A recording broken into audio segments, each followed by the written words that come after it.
thing to do than to have a word from someone who actually has a plot. Someone who actually is digging in the dirt. Someone who actually has seen the fruit of their labor. So without any further ado, I want to introduce to you Miss Laura Hodge, who is one of the plot owners here at Briggs Community Garden.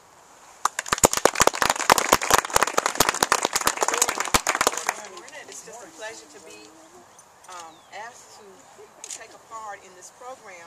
I am a product of this community. I grew up in East Durham, right across the railroad track from here. I remember when Durham Tech was built. And I was a student there. But as a child, my mother always had a garden. She thought she was still in the country. And she had long, long rows, many, many vegetables. I could help plant, and but I couldn't help harvest it because I had allergies. But I've learned how now I can wear long sleeves and gloves, and it doesn't bother me like it did. But I also was taught that when you grow your own food, you will always be able to eat.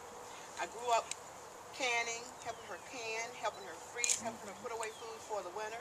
And we would have jars and jars and jars of canned foods. And we always had, I never remember us being hungry. I hear people say that when they were younger, they didn't have this. We always had plenty to eat, plenty. But we always had meat. And I thank God for the opportunity of seeing food grow. My mother teaching us about growing. I love flowers and I love vegetables. And where I live, there is no place to have a garden. And one day I was coming by here, I kept watching it. And so one Saturday I came out, they were having a work day, and I asked about it. And I was told I could have 2 plots. So I have several plots now. And I have been able to harvest some of the foods that I have grown and been given some things that some other people have grown. And the food is very, very good. Fresh vegetables are better for you than canned and processed foods. I've always advocated that with my family. And as teaching, being a product of a gardener, a mother who loved flowers and vegetables, my daughter and my son were taught to garden too. And I did not know that my daughter could grow flowers. And when I went to visit her the year before last, her yard is full of beautiful flowers. I was so proud. She said, "Mama, this is how I relieve my stress. This is what you taught us to do." And it just made me proud. I'm so thankful that Santos and Michelle have welcomed me with open arms. And out of all the other gardeners, they chose to ask me to speak. And I'm just proud to be a part of this. I'm a disabled, just older youth. And I have some physical limitations.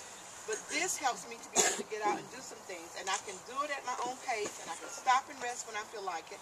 And before they got the benches, I would sit in the car. But I'm so glad they've added the benches so that when you get tired, you can just sit down. And I've been told that they're going to put some tables and chairs underneath the trees so there will be some shade when you come out and it's really hot.